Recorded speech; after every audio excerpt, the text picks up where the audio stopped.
ओम शांति। आज 9 जुलाई 2021 की साकार मुरली।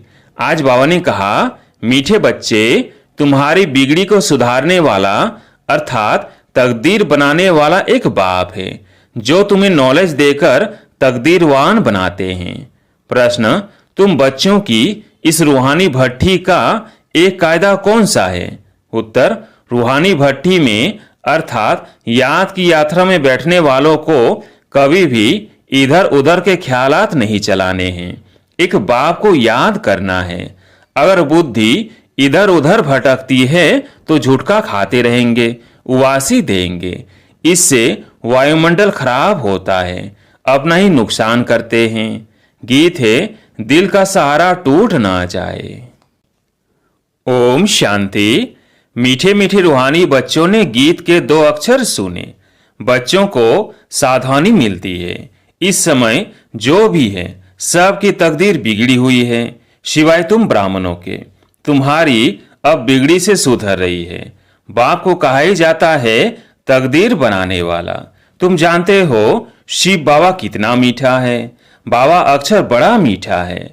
बाप से सब आत्माओं को वर्षा मिलता है। लौकिक बाप से बच्चों को वर्षा मिलता है, बच्ची को नहीं। यहाँ बच्चा व बच्ची सब वर्षे के हकदार हैं। बाप पढ़ाते हैं आत्माओं को अर्थात अपने बच्चों को। आत्मा समझती है हम सब ब्रदर्स हैं।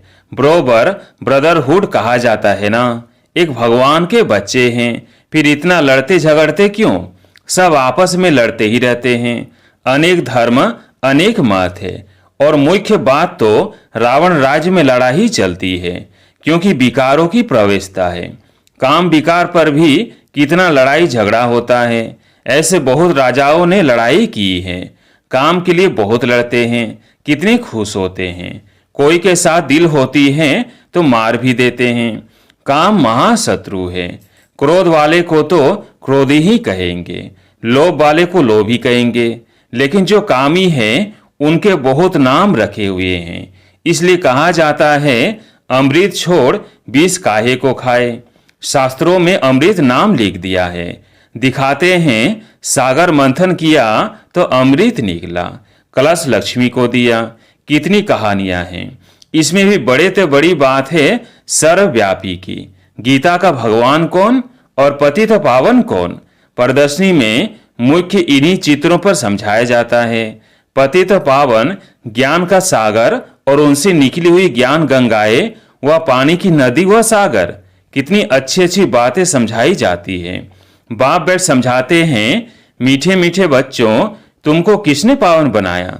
बिगड़ी को सुधारने वाला कौन है? वह पतित पावन कब आते हैं? यह खेल कैसे बना हुआ है?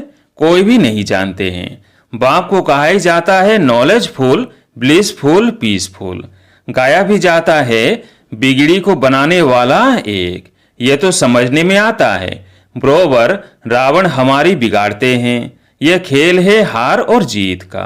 रावण को भी तुम जानते हो, जिसको भारतवासी बरस बरस जलाते हैं। यह भारत का दुश्मन है। भारत में ही हर वर्ष जलाते हैं। उनसे पूछो कब से जलाते आते हो तो कहेंगे यह तो अनादि चला आता है, जब से सृष्टि शुरू होती है। शास्त्रों में जो पढ़ा सत सत करते आते हैं। मुख्य भूल है ईश्वर को सर्वव्यापी कहना। बाप यह नहीं कहते हैं कि यह किसकी भूल है। यह ड्रामा में नूंद है।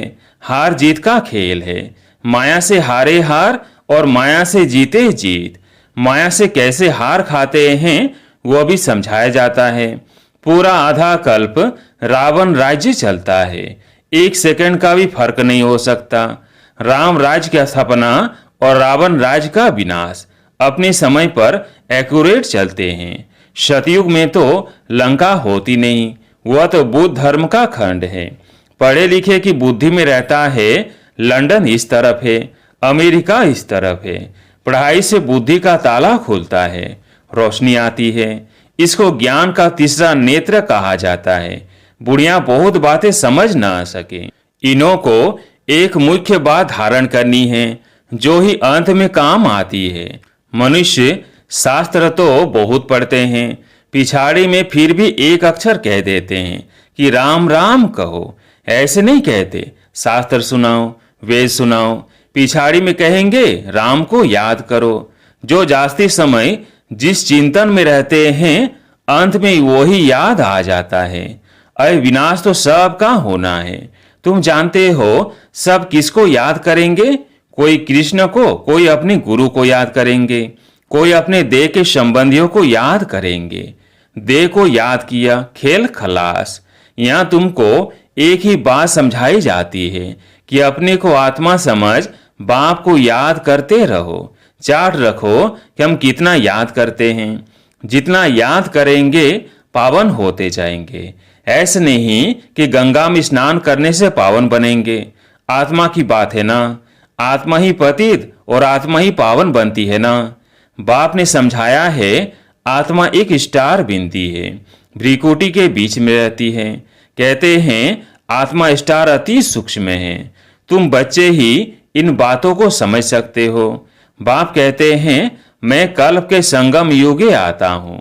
उन्होंने फिर कल्प अक्षर छोड़ युगे युगे अक्षर लिख दिया है, तो मनुष्यों ने उल्टा समझ लिया है। मैंने कहा है कि कल्प कल्प संगम युगे आता हूँ। घोर अंधियारा और घोर सोजरे के संगम पर बाकी युगे युगे आने की तो दरकार ही नहीं।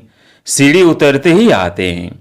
जब पूरे 84 जन्म की सीढ़ी उतरते हैं तब बाप आते हैं। यह ज्ञान सारी दुनिया के लिए है। सन्यासी लोग तो कह देते हैं इनों के चित्र सब कल्पना है, परंतु कल्पना की तो इसमें कोई बात ही नहीं। यह सबको समझाया जाता है, नहीं तो मनुष्यों को कैसे पता पड़े। इसलिए यह चित्र बनाए गए हैं। यह प्रदर्शनी देश देशांतर में ढेर होती रहेंगी। बाप कहते हैं बहुत भारतवासी बच्चे हैं। है तो सब बच्चे ना, अनेक धर्मों का यह झाड़ है। बाप बैठ समझाते हैं ये सब काम चिता पर बैठ जल मरे हैं। सतयुग में जो पहले पहले आते हैं वही फिर पहले पहले द्वापर से लेकर काम अग्नि में जलते हैं, इसलिए काले हो गए हैं। अब इस सब की सदगति होनी है। तुम निमित्त बनते हो, तुम्हारे पिछाड़ी सब की सदगति होनी है। बाप कितना सहज रीति समझाते हैं। कहते हैं सिर्फ बाप को याद करो। आत्मा ने ही दुर्गति को पाया है। आत्मा पतित बनने से शरीर भी ऐसा मिलता है। आत्मा को पावन बनाने की युक्ति बाप बिल्कुल सहज बताते हैं। त्रिमूर्ति के चित्र में ब्रह्मा का चित्र देख मनुष्य हाय हाय मचा देते हैं। इनको ब्रह्मा क्यों कहते हैं? ब्रह्मा तो सूक्ष्म वतनवासी देवता है। यहाँ कहाँ से आया? यह दादा तो नामी ग्रामी था, अखबारों में सब जगह पढ़ा था। एक जौहरी कहता है मैं श्री कृष्ण हूँ, हमको 16,108 रानियां चाहिए। बड़ा हंगामा मच गया था भगाने का। अब एक एक से माथा कौन मारे, इतने ढेर मनुष्य है। आबू में भी कोई आते हैं तो उनको झट कहते हैं अरे ब्रह्म कुमारियों के पास जाते हो, वह तो जादू कर देती है। स्त्री पुरुष को भाई बहन बना देती है। लंबी चौड़ी बात बताकर माथा खराब कर देते हैं। बाप कहते हैं तुम मुझे ज्ञान सागर वर्ल्ड ऑलमाइटी ऑथोरिटी कहते हो। वर्ल्ड ऑलमाइटी अर्थात सर्वशक्तिमान, सब वेदों शास्त्रों आदि को जानने वाला। बड़े विद्वान को भी ऑथोरिटी कहते हैं क्योंकि वह सब वेदों शास्त्रों आदि को पढ़ते हैं, फिर बनारस में जाकर टाइटल ले आते हैं। महामहोपाध्याय, श्री श्री 108 सरस्वती, ये सब टाइटल्स वहाँ ही मिलते हैं। जो बहुत होशियार होते हैं उनका बहुत बड़ा टाइटल मिलता है। शास्त्रों में जनक के लिए लिखा हुआ है। उसने कहा कि सच्चा ब्रह्म ज्ञान कोई हमको सुनाए। अब ब्रह्म ज्ञान तो है नहीं, बातें सारी यहाँ की है। कहानी बड़ी बना दी है। शंकर पार्वती की भी कहानी लिखी हुई है। कितनी कहानियां बैठ बनाई हैं। शंकर ने पार्वती को कथा सुनाई, वास्तव में था शिव। उन्होंने फिर शंकर पार्वती का नाम दे दिया है। भागवत आदि में ये सब इस समय की बात है। फिर कहानी में बताते हैं उनको ख्याल आया राजा को यह ज्ञान जाकर दूं। बाप भी समझाते हैं राजाओं को जाकर ज्ञान दो। तुम ही सूर्यवंशी थे, फिर चंद्रवंशी, वैश्यवंशी, शूद्रवंशी बने। तुम्हारी राजधानी ही चट हो गई है। अब फिर सूर्यवंशी राजधानी लेना हो तो पुरुषार्थ करो। राजयोग सिखाने वाला बाबा आया हुआ है। फिर आकर बेहद का स्वराज्य लो। राजाओं के पास भी बहुत चिट्ठियां जाती है, फिर उनको मिलती थोड़ी है। उनके प्राइवेट सेक्रेटरी चिट्ठियां देखते हैं, कितनी चिट्ठियां फेंक देते हैं। कोई में ऐसी जरूर बात होती है तो उनको दिखा देते हैं। कहते हैं अष्टावक्र ने जनक को सेकंड में जीवन मुक्ति का साक्षात्कार कराया। यह भी अब है। अब बाप कितना अच्छी तरह बैठ तुमको समझाते हैं। जो समझने वाले नहीं हैं वह यहाँ वहाँ देखते रहेंगे। बाबा झट समझ जाते हैं। उनकी बुद्धि में कुछ बैठता नहीं है। बाबा चारों तरफ देखते भी हैं, सभी अच्छी तरह सुनते हैं। इनकी बुद्धि कहाँ भटकती रहती है, उवासी देते रहते हैं। ज्ञान बुद्धि में नहीं बैठेगा तो झूठ के खाते रहेंगे, नुकसान हो जाता है। कराची में इन बच्चों की भट्ठी थी। कोई झूठका खाता था तो फिर झट बाहर निकाला जाता था। अपने ही बैठते थे, बाहर का कोई आता नहीं था। शुरू में इनों का बड़ा पाठ चला है, लंबी हिस्ट्री है। शुरू में तो बच्चियां बहुत ध्यान में चली जाती थी। अभी तक भी कहते रहते हैं जादू है। परमपिता परमात्मा को जादूगर कहते हैं ना। शिव बाबा देखते हैं इनका बहुत प्रेम है तो देखने से ही झट ध्यान में चले जाते हैं। वैकुंठ तो भारतवासियों को बहुत प्यारा है। कोई मरता है तो भी कहते हैं वैकुंठवासी हुआ, स्वर्गवासी हुआ। अभी यह तो है ही नर्क, सब नर्कवासी है। तब तो कहते हैं फलाना स्वर्गवासी हुआ, परंतु स्वर्ग में तो कोई जाता ही नहीं है। अभी सिर्फ यह तुम जानते हो हम स्वर्गवासी थे, फिर 84 जन्म ले नरकवासी बन गए हैं। अब फिर बाबा स्वर्गवासी बना रहे हैं। स्वर्ग में है राजधानी, राजधानी में बहुत पद है। पुरुषार्थ कर नर से नारायण बनना है। तुम जानते हो ये मम्मा बाबा भविष्य में लक्ष्मी नारायण बनते हैं। अभी पुरुषार्थ कर रहे हैं, इसलिए कहा जाता है फॉलो मदर फादर। जैसे ये पुरुषार्थ करते हैं तुम भी करो। यह भी याद में रहते हैं, स्वदर्शन चक्र बनते हैं। तुम बाप को याद करो और वर्षे को याद करो, त्रिकालदर्शी बनो। तुमको इस सारे चक्र का ज्ञान है, इसमें तत्पर रहो, औरों को समझाते रहो। इस सर्विस में ही लगे रहेंगे तो और कोई धंधा आदि याद नहीं पड़ेगा।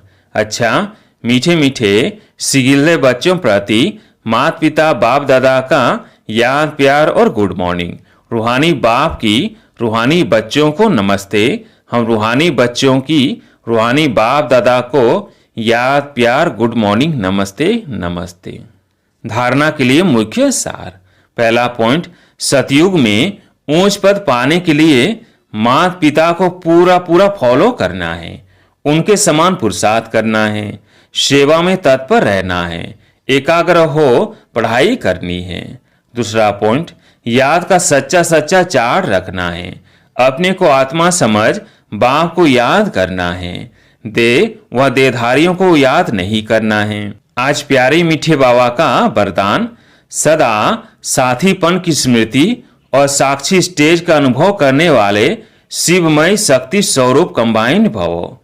सदा साथीपन की स्मृति और साक्षी स्टेज का अनुभव करने वाले शिवमय शक्ति स्वरूप कंबाइंड भवो।